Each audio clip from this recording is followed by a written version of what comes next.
And of course, we will now proceed with the team building ruling and mechanics and some of the house rules discussion. Of course, this will be discussed to us or shared to us by our some of our by our HR manager sorry, by our senior HR manager, Miss Ruby Anagal. Palakpakan naman natin si Miss Ruby.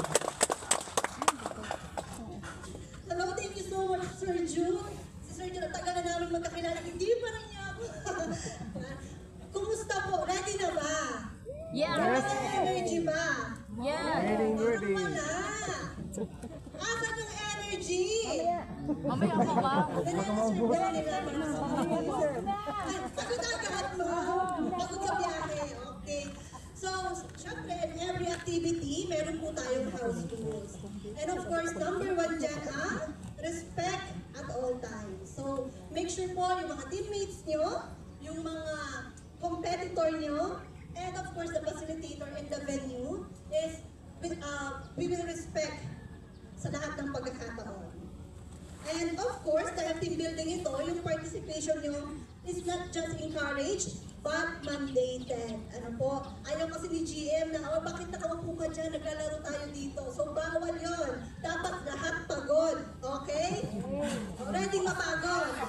Yes, of course. And syempre, dapat safety first. Ano po? Kung alam nyo in danger na tayo, in danger? Okay.